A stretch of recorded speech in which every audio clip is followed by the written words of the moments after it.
Morning all. I've not slept a wink. Too cold.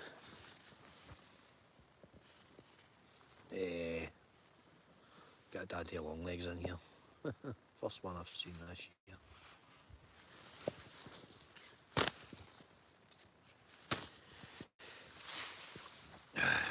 Yeah, no sleep. Cold night. Warm enough in the sleeping bag, just didn't sleep. So, morning routine.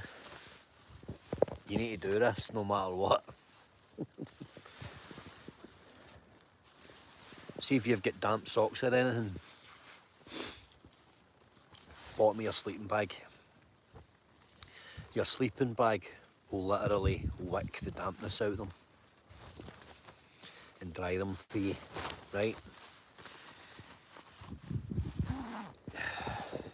I'm just going to give you a quick look outside. Oh, there we go. First light. First light was about 3:30 this morning. And yeah, beautiful. So, it's really cold out there.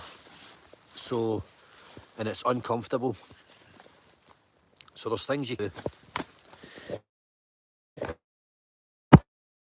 You can put a hat on. Right? You can do that. Get your kit on in your sleeping bag. So I use a wider than normal sleeping bag because I'm quite broadly built. And that lets me basically get dressed inside the sleeping bag. Can do it in the dark, can do it with my eyes shut because I know where everything is and I know exactly. I know what came off, I know what's going on. So it's just repetition. And that's the difference between falling out of a tent and trying to get ready out there. It could be windy, it could be rain, it could be anything. So you get ready in your bag. And it is a black app. Right? It's a black app to do it. So I'm inside my sleeping bag. And I'm ready. Alright? Job done. Anyway, the next important thing is to stow your pack exactly the way you came out. My backpack is basically packed up identically every single time. So the things that come out first when you get on site are your tent. So your sleeping bag goes to the bottom, all your other kit in the middle. You want the weight low round about the centre of the back, and the higher up the bag you come, less weight. You don't want to be top heavy going up the side of a steep mountain. You really don't want to be top heavy. You want a low centre of gravity. So that's important. So I'll stick my boots on, and the very first thing I'll do is I'll get the stove on and get the water hot for the coffee. It's just after 4 in the morning, I think. And I'm going to make tracks. I'm going to pack my kit, sit my pack over here. I'm going to jump up onto the summit, get some pictures of the sun coming up, and then I'm going to get on my feet and I'm going to head back from whence I came. So, cold night, I have not slept. What's Zeus saying? 4:14 is it, mate? Cheers. Yeah, I've been awake all night. I was actually watching the UFC on my phone because I can get a signal up here. But down there on the ground, you know, on the moorland of Assynt, there is no signal between here and Lochinver. So for the walk in, there's no signal. Up here, there's a signal. So I was enjoying the UFC. It was all, I was watching the prelim fights. Canelo's fighting Bivol as well this morning.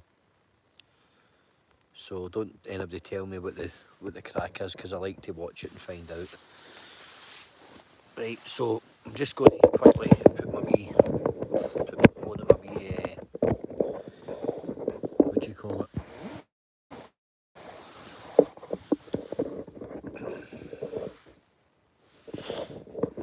My wee tripod. I remember to start my lives horizontally, because you apparently get the better footage. Left sock on, and then I'll get the stove going outside, and I'll have a hot coffee while I'm packing kit away. I think I might try and capture another summit on the way back to camp. Canisp's just across there, so I might do Canisp. It's not difficult. It's a ridge walk. It's just there's a ridge right at the summit. It's slightly bigger than Suilven, but it's nowhere near as spectacular. It's not to say it's not worth doing, it is. I'm in two minds because I've got something else I need to be doing today. So we'll see what's happening. But it's been a nice night. It's been a long night, just counting down the half hours, trying to get the night in. But it's not the end of the world, is it? So I'm just going to whip the tent open and get my boots on, get outside and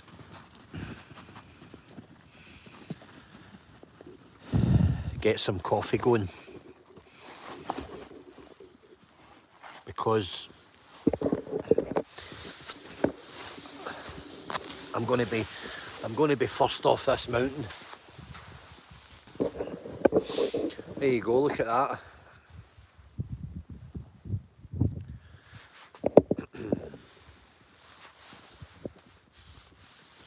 A cold night, but the wee tent was fine inside. Beautiful, beautiful, beautiful day. Sun's going to come up in about the next 20 minutes, I think. Sunrise is round about maybe, I'm going to say 4:45, or definitely before 5:15. So the next half hour, say, sun will be up. And we'll get the stove going straight off the bat, everything at the ready.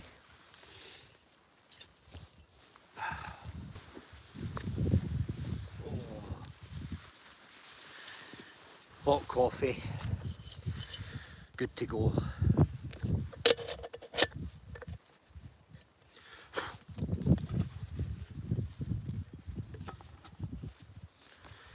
There we go.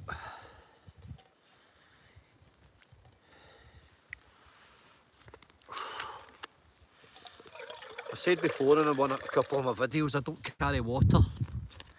I don't walk out 4 and 5 kilometre or 10 kilometre walk-ins carrying water in a pack. I just don't do it, it's too much weight. I get the water when I get to location. You can drink the water all over Scotland. It's a bit of a misconception that you can't. You definitely can. You definitely can. I drink the water everywhere. Morning Teesside. That's the stove on. That won't take long in heating.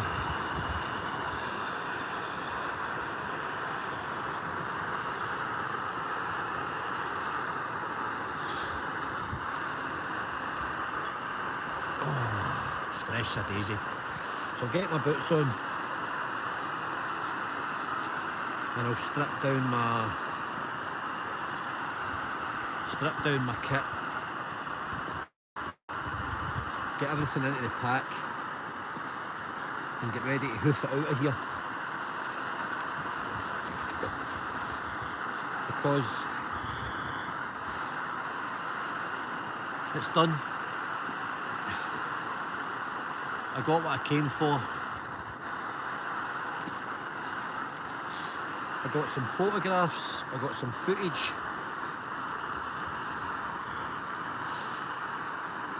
And I enjoyed the experience. It's been a good night. I'm looking out to the sea. I can see some ships out there. Fishing boats going out early while the weather's good, because in a few days' time the weather's going to turn really bad, apparently.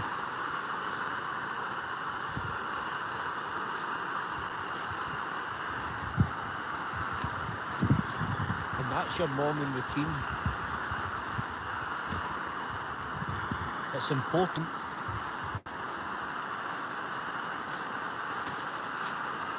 to do everything as warm as you can. There's no point coming out of a tent warm and then ending up freezing. So I go back inside the tent now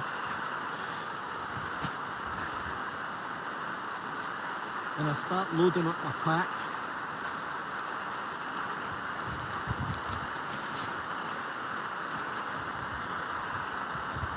Everything not straight to the bottom.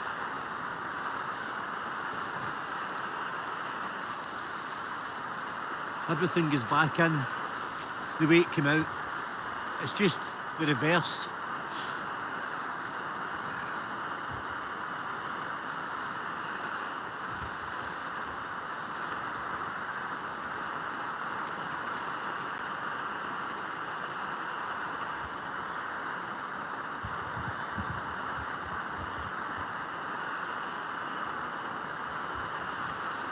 That's the water hot. Doesn't take long with one of these fire maples.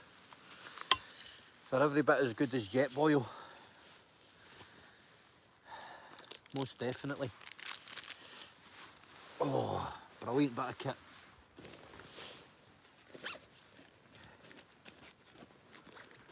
And now it's just a case of getting the coffee on and getting the coffee into me. It's dead simple. Everything's simple when you make it simple.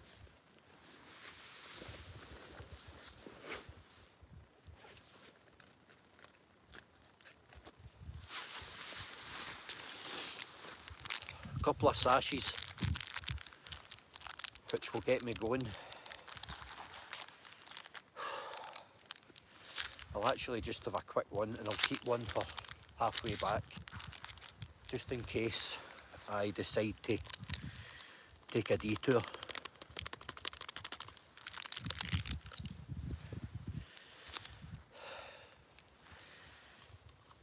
Coffee made, coffee drank, while the kit's heating.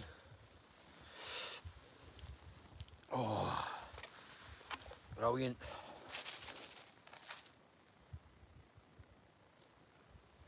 That's the porridge as well, the oats. Wee bit of energy. I'll throw a scoop of jam in the porridge. That's just something I've always done. Great source of energy is the old jam. The jam's always at the ready, you see. Blackcurrant jam. Gives the porridge a bit of flavour as well. So, you can't beat it. And blackcurrant jam's my favourite jam.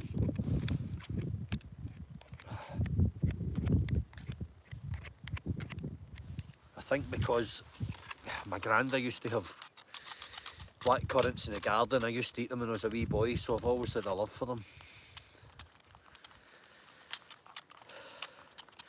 The porridge is a wee bit crude, but listen, who cares, it's energy. and it gets you on the go. So sleeping bags get into the pack now. That's the fun over. You've just got to do this quick, guys. If you get into this game, you've just got to do everything quick, because the cold, bearing in mind it's not that bad today, it is a killer. So you have to take it serious, right? And I'm only showing you this. Normally this is all done inside the tent, but I'm only showing you this because it's dry. If it's wet, keep your kit. It's imperative you keep your internal kit, the inside of your bag, dry. So everything gets done inside the tent.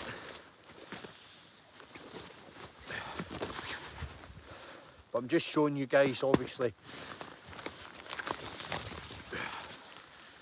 That's my little air bed. Just pop the plugs out and down it goes. And that just goes basically straight in the top of the bag.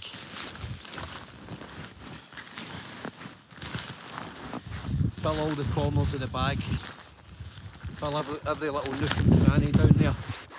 Get it down nice and deep. Down to the bottom, make sure you fill all the gaps. Because everything's going in. Rubbish, litter, everything goes in. Nothing gets left.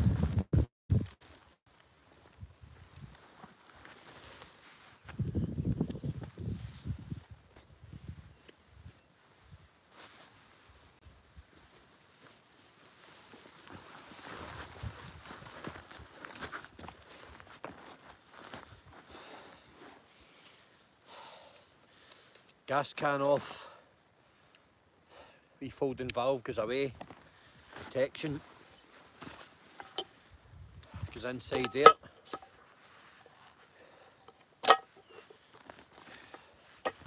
Gas can goes inside it as well. See? Everything that's squeezed down. Any litter at all that I've got.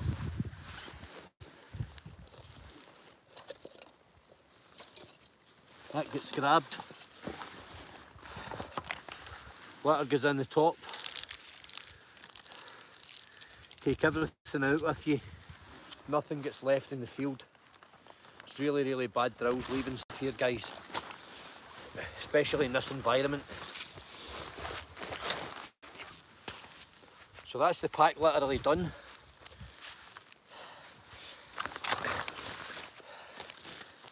Next one is the tent's coming down.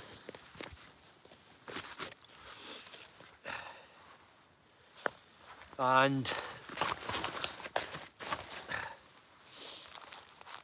the tent will get put back in its stuff sack. Again, it's really simple. Phone charger out.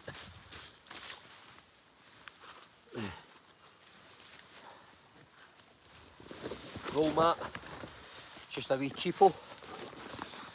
Just keeps a little extra bit of grip.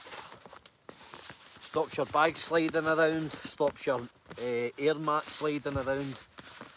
And it's really quite simple. That just gets strapped onto the outside of the bag. It doesn't really matter if that gets wet because they don't really actually hold any water. It just runs right off them. And you can spray things like that with nick wax and stuff.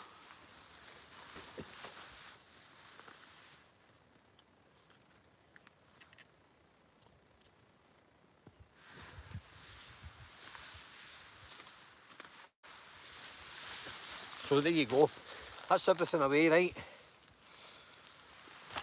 That's everything in the pack. And last but not least, I'll whip the tent down and stow it. Now, it's important that you know how you've pitched the tent, guys, because sometimes when you're bugging out at first light, you've got a tendency to leave pegs in the ground. Now, I'm quite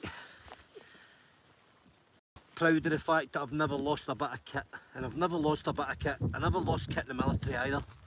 The kit I got at the beginning was the kit I had at the end, and that's quite unusual. I've got good eyesight, I lose kit. So, mantra to this day: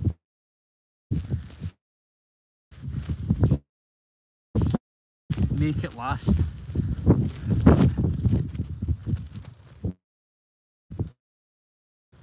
And my guy ropes, I double peg them and I treble peg them.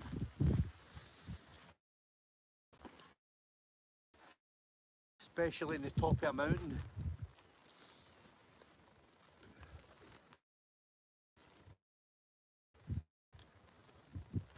It sounds trivial, but it's not trivial to me.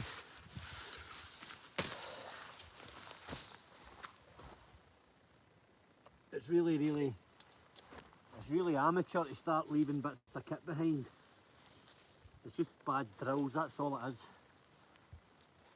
That's all I can say about that.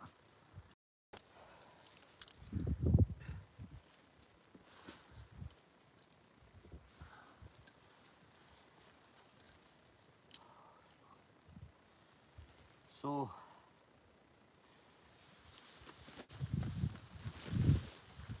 there's a wee bit of a breeze picking up.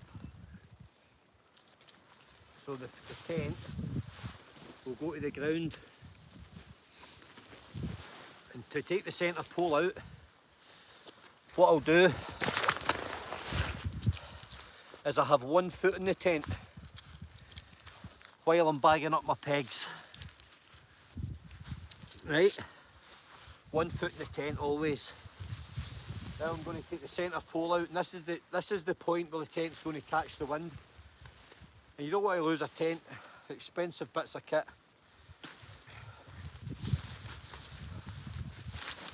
So I'm running that pole out of it.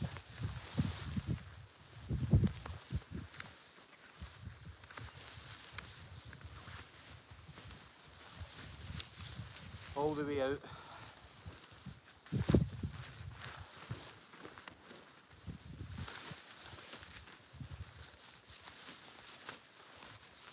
And it's quite a simple routine. That's it out. While you're breaking the pole down, look what I'm doing again. I'm standing on top of the tent at all times. See, if you do it every time, you'll never get it wrong. So every time I do exactly the same thing, when I'm putting it up and when I'm taking it down, I'm always standing on it. I'm not prepared to lose a tent. If the tent blows out from this elevation out there, I'm never going to find it. You know, 100 square miles of nothing out there. So now the tent's down, so I step off and straight into the stuff sack and create a bit of weight for it. Create a bit of weight for the tent and the stuff sack. Then it won't blow away. When you gather it all together, it's not going to catch the wind, is it? That's it, stuffed away. Nice and tight in its stuff sack. Perfect fit.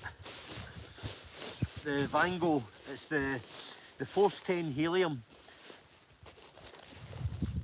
And basically it fits into its stuff sack. A lot of tents, people take them out and they can never get them in again.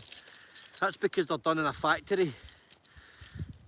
Whereas this one's actually designed for climbers and campers to go back into the bag. So it does fit perfectly back into the bag, I must say. And it's a great wee bag.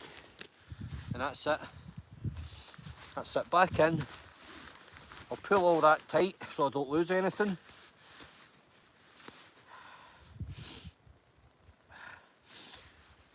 You get little straps, tighten it right up. Dead simple. And then it straps to the side or under the top hood of the stuffs, the Bergen, the backpack.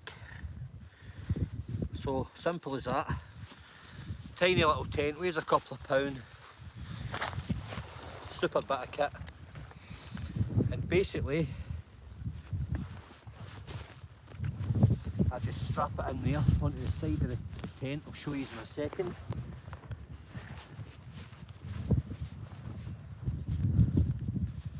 And that is that. Really, really simple, but effective.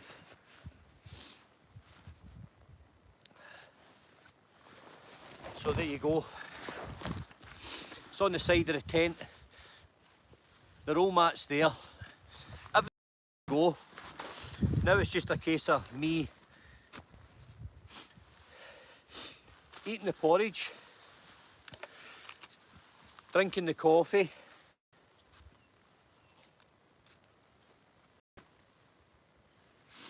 doing my 5 and 20 checks, making sure there's no litter anywhere, which there isn't.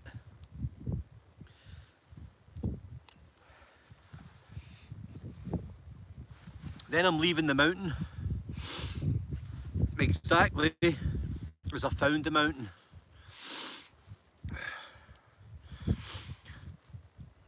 There should be no mess and there should be no sign. Leave no trace. Why would you want to come up here and leave a mess? It makes no sense. And what I'm going to do,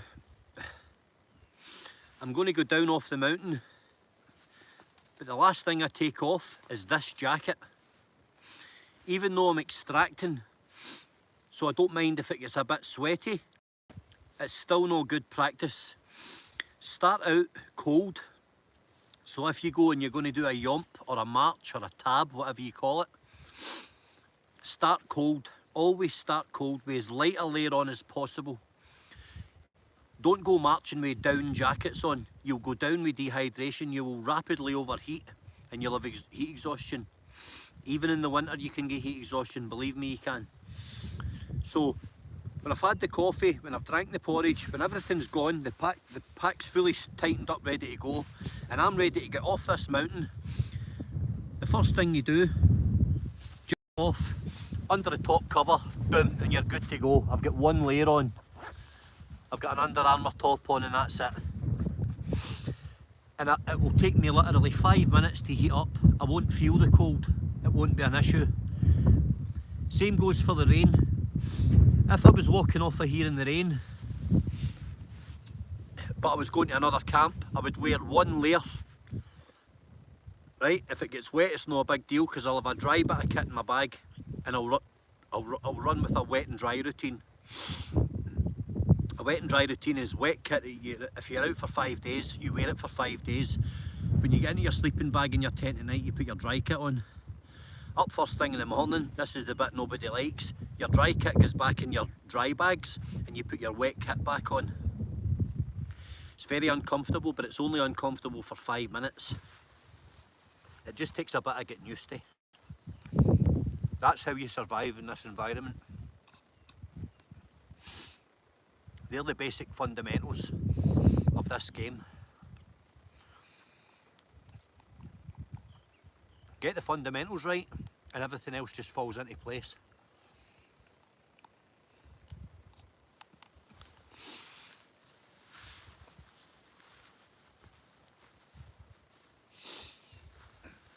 The reason that we drink and eat and fuel up in the morning is because I'm not under no illusion that I've got a fair old walk out of here. So I'll show you quickly.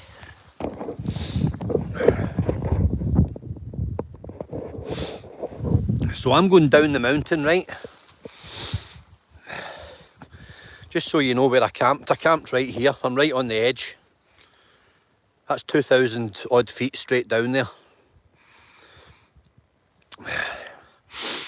So I'm going down here, round there, right over there, right over to that river, and then I'm going all the way back to over there to Liquor. It's a fair old trek. So I get the carbs into me. Just now so that I'm fueled ready to go. What a lot of people do is they set off in the morning on an empty stomach, and you can get hypoglycemic, you can get rapid blood sugar drops, you can get all of that. And see, when it happens, it's too late. So prevention is always better than the cure. Always. So if you can fuel up first thing in the morning and get your carbs in, get your fluids in, have a gel sachet, you're good to go. Thereon after, it's only maintenance. It's just maintenance. A gel sachet every 45 to 50 minutes kind of works for me. At points in the journey, I will have them every 30 minutes, 35 minutes, because that's just the way I'm built. My mate Gordy, he can go all day on a glass of water. Ridiculous. I can't do it. I'd be dead. I need carbs. I burn carbs off.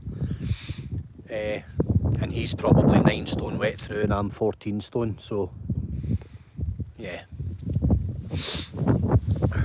So I've got to eat. Well, you can see a bit of snow away over there in the distance. A little bit out of range.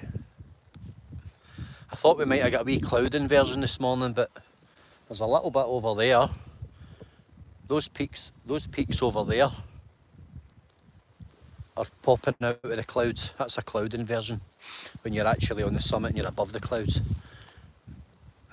I was going to nip back up to the top for some photographs, but I'm going to get them just as good here. And I'll probably go into the East Pinnacle. I'll drop my bag down in the Bealach. The bit between the summits is called the Bealach. I'll drop my kit down there and I'll go up onto the top just so I've been there, and I'll get some images looking down that way. Get some photographs of Loch Assynt and stuff. It is a beautiful day and it is going to be a cracker. It's going to be a nice walk out.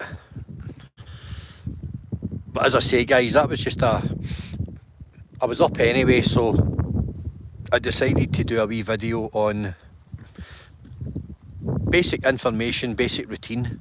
Get the routine right and take it serious and do it. Get a routine that works for yourself and do it every time, and you'll be absolutely fine. And there is a little period in the morning, as there is at night, where it's cold when you're setting up. And at this time of year in the Northwest Highlands, it's very, very cold. It's very exposed, especially in the top of a mountain. You know, when you're approaching 3,000 feet. So get your basics squared away. Any questions, just ask. I will actually do a proper video on how to pack a kit bag properly, a Berg in a backpack. How to properly pack it for weight distribution, for kit ready at hand, for rapidly setting tents up, rapidly pulling them down, moving camp, stuff like that. Say you have to drop camp, say the wind turns through the night and you've pitched in the wrong place. It can happen to anybody, and you do need to move. You want to know that everything's already literally in your back. You don't want a tent with kit everywhere. You just don't want that. So by getting the basics squared away, that won't happen.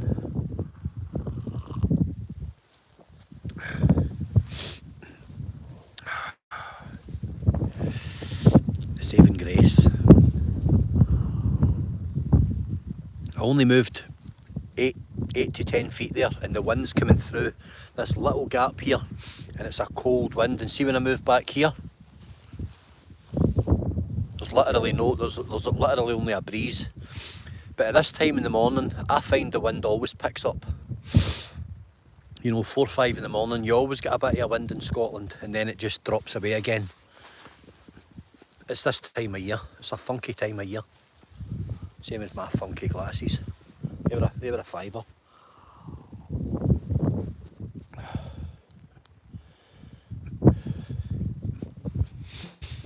Absolutely beautiful, beautiful, beautiful scenery. It's one of the most stunning locations in all of Scotland.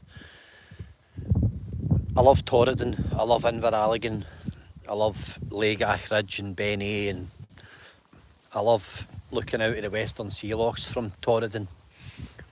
You know, I love all of that area, but I really have to say, Assint's not known for, it's not got the biggest mountains, but it's got an abundance of them. And it's just remarkable. It's absolutely remarkable. It really, really is. It's such a... I mean, look what I'm looking out to at this time in the morning. Look at that. I mean, it's just...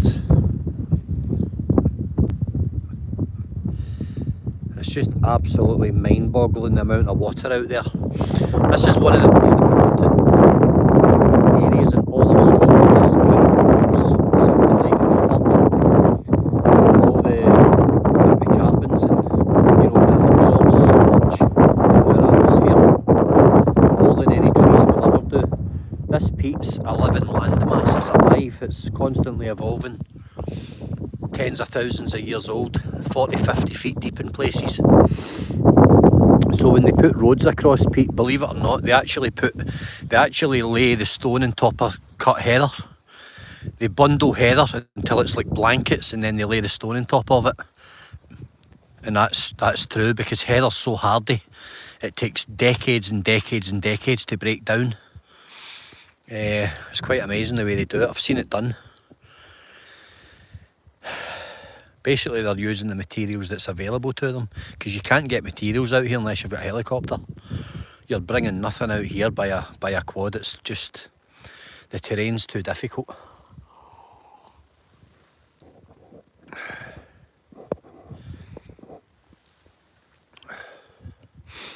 Can't believe there's 8 people actually up at this time in the morning.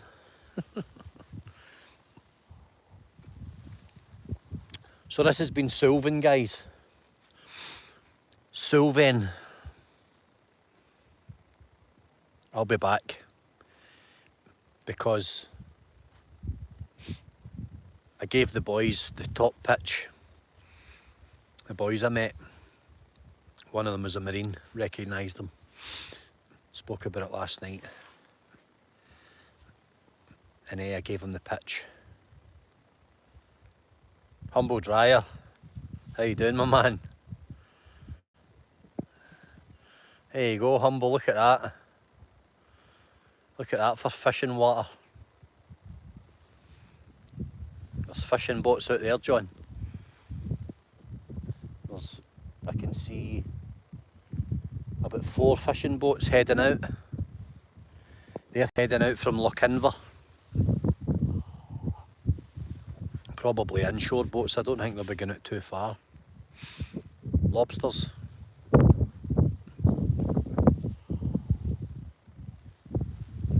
Don't think there's any razor clams up here. Well guys, that's it. The last of my kit's getting in the bag now. And I'll do my last wee check, but I know that there's no litter anywhere because everything was captured inside the pot noodle tub last night so that it doesn't blow away. And I stuff it under the tent. I hate litter, I absolutely despise litter. I despise anybody that can leave a mess in a place like this. It numbs my brain, I just don't get it. No razors. So Suilven's been kind to me, I got a good night, I didn't get blown to bits. What can I say? It is going to cloud in a little bit, but it probably will clear. I might not get the sunrise that I was hoping for, but I'm still going to do the East Pinnacle, which is over my shoulder. That's the thing about Suilven. It's got 2 summits. It's actually got 3 summits. You could call this a 3rd summit. It is actually a summit. This is a little beelach in the middle, but that is a summit behind me, so there's literally 3 summits on it. This one's trickier. It's a bit of a scramble. It's a ridge and it's quite tricky. There's a bit halfway up that you've really got to be on your A game to cross it. That's why I'm leaving my heavy kit at the bottom. When you're out in these hills, nobody touches your kit. It's the unwritten rule. People just don't do it. You don't meet scumbags and thieves out here. People are I don't know what it is about walkers and climbers in general. It attracts very honest people. I've met a lot of decent people, and they're always, if you drop a bit of kit, somebody will bring it back to you. They'll hand it into a hostel or something. So I found a couple of head torches and a compass, about 100 quid's worth of stuff, and a stuff sack in Ben Nevis car park just before Christmas. Stuck it in all the climbing pages, but nobody's ever claimed it. It's still lying. I've still got it lying there. You know, maybe the guy will eventually see the post, but it's still lying there. It's expensive. It's petrol stuff. And a silver compass, a 40 quid silver compass. Put it in the roof of his car and drove away. Happens. Well, I'll say good morning and I'll say goodbye. I'm going to make tracks. I was probably right, not far off with the timing. It's going to just break up in the next 10 or 15 minutes. It's coming up. So I'll hopefully be up there by the time it pops over the ridge line and get some images. Alright, stay safe guys, and have a good day. Cheers John, all the best mate, take care. Bye bye.